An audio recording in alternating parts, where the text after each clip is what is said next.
Et donc, pour entrer directement dans le vif du sujet, je donne la parole à Delphine Garrigue pour la coagulopathie post-traumatique. Merci Pierre.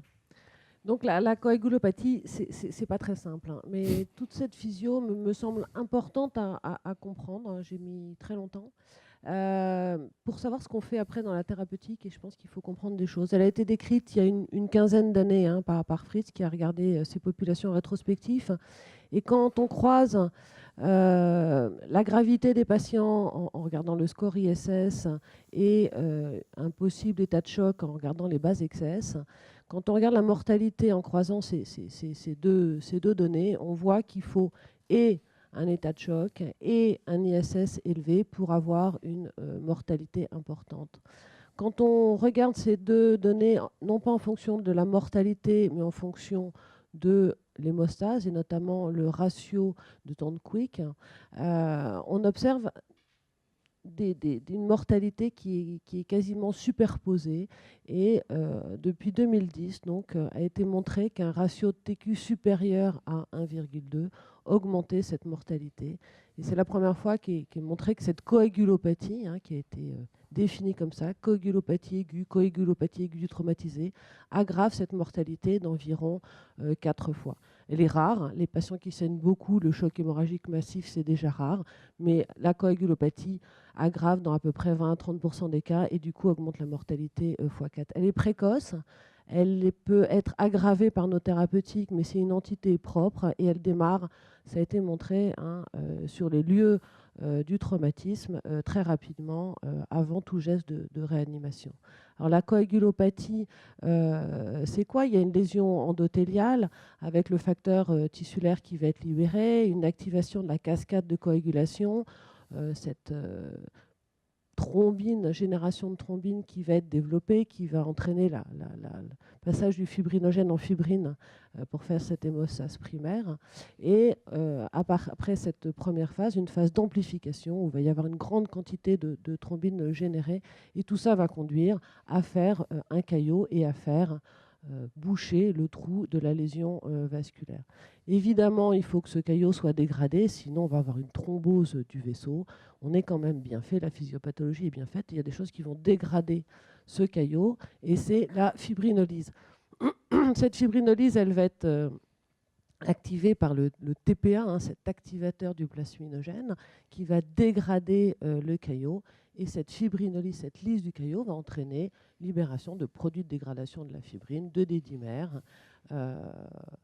Mais comme on est vraiment très bien fait, il faut un petit moment, hein, avant que ces vaisseaux se débouchent. Donc on va avoir des inhibiteurs de cette fibrinolyse qui sont, il y en a 3 sortes principales, l'alpha-2 antiplasmine, le PAI, le TAFI, et qui vont potentialiser cette lyse pour que le caillot ait le temps de boucher la brèche.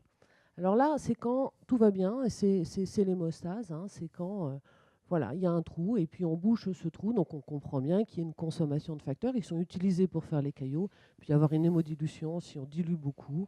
Mais jusque-là, tout va bien. Alors qu'est-ce qui se passe dans la coagulopathie aiguë du traumatisé? C'est qu'on va avoir une activation de notre protéine C.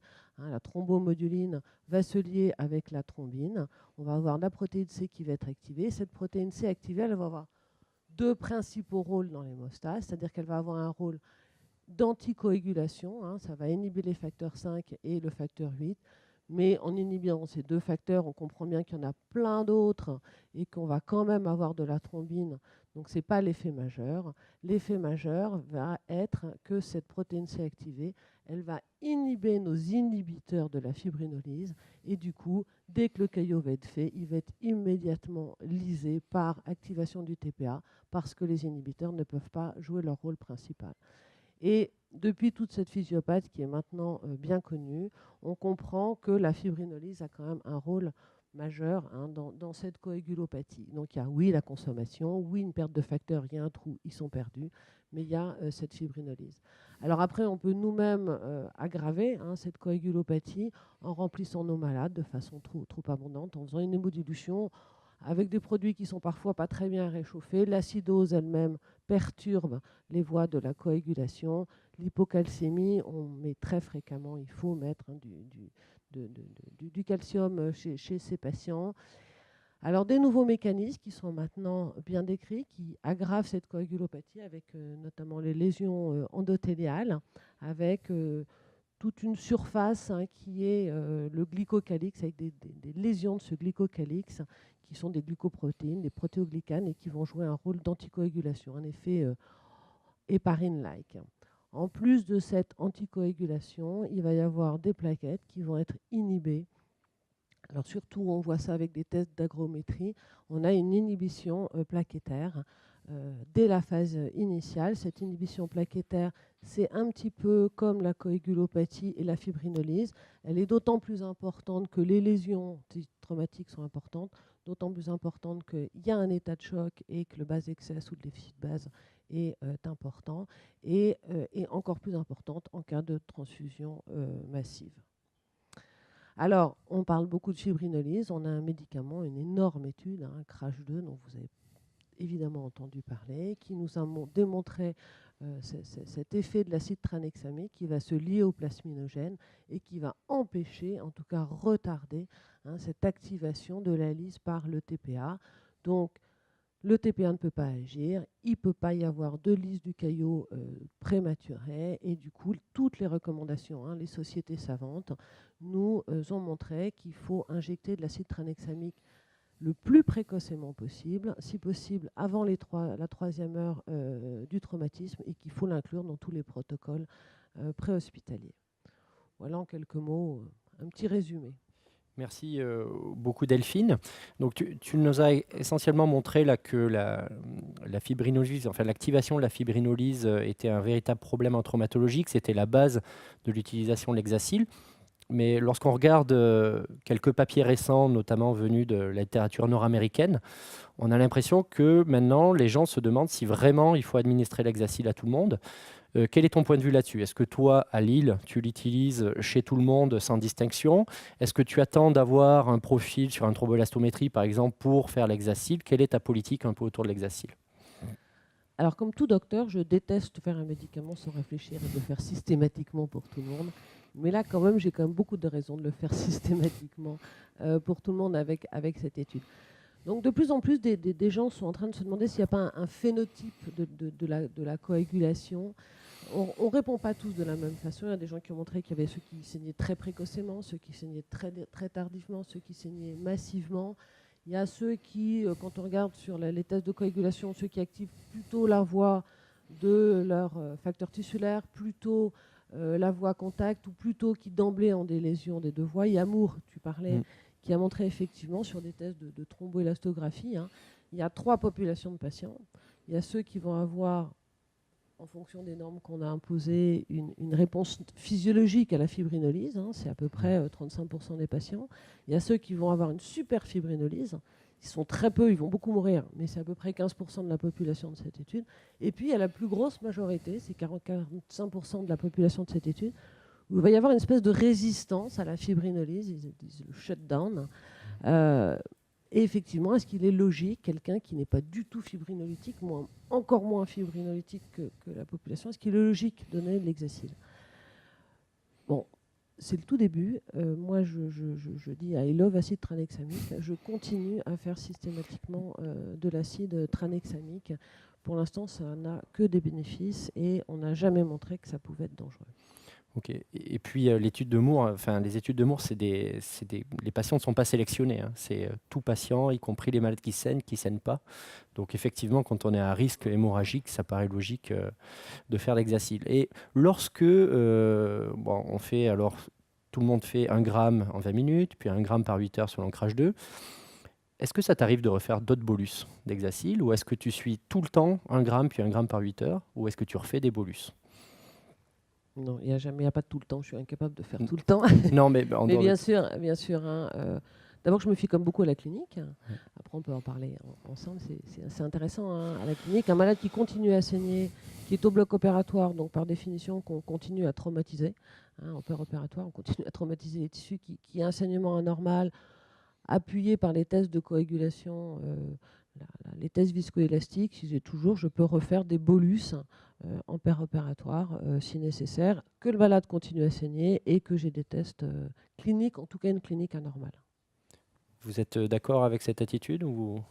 Bien, oui, on a un autre argument, c'est le timing de survenue d'un décès par hémorragie. L'acide tranexamique diminue la mortalité par hémorragie. Or, on sait sur les populations traumatisées hémorragiques que les 2/3 de ceux qui doivent mourir par hémorragie sont morts à la 6e heure. On sait que 95% de ceux qui doivent mourir par hémorragie sont morts dans les 24 premières heures.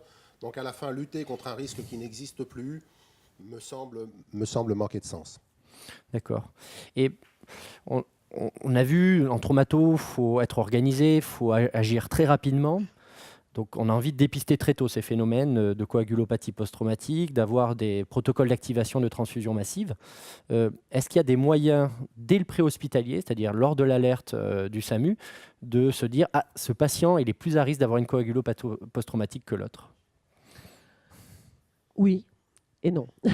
Oui, il y a plein de tests de scores qui ont été décrits. Alors après, c'est un peu la guerre des scores. Je pense qu'il y en a maintenant une quinzaine. Il n'y a aucun score, à ma connaissance, de coagulopathie. Il y a des scores de transfusion massive. Et on a vu que dans la transfusion massive, il y avait un risque majoré de coagulopathie. Il y a des scores qui sont utilisables très simples en préhospitalier, juste avec une pression artérielle et une fréquence respiratoire. Il y a les scores ABC. Je pense que l'important, c'est d'avoir tous le même score, en tout cas dans une région. Après, on a dit, la coagulopathie, elle est liée à la gravité des lésions et à l'état de choc. Donc un malade à qui on a besoin d'introduire très rapidement de la noradrénaline et un malade qui est multi-lésé, il y a tous les scores de Vittel qui sont utilisés, qui te servent, ça tu connais très bien la question, de réseau pour orienter les patients au bon endroit, au bon moment et avoir des thérapeutiques adaptées. Mais il n'y a pas de score de coagulopathie. Après, vous avez essayé, il a été décrit dans la littérature, de dire tiens, c'est bien, on a un ratio de TQ supérieur à 1,2, c'est la définition. On a des méthodes délocalisées qu'on pourrait embarquer dans les SAMU pour voir s'il y a une coagulopathie, qui est quand même définie biologiquement.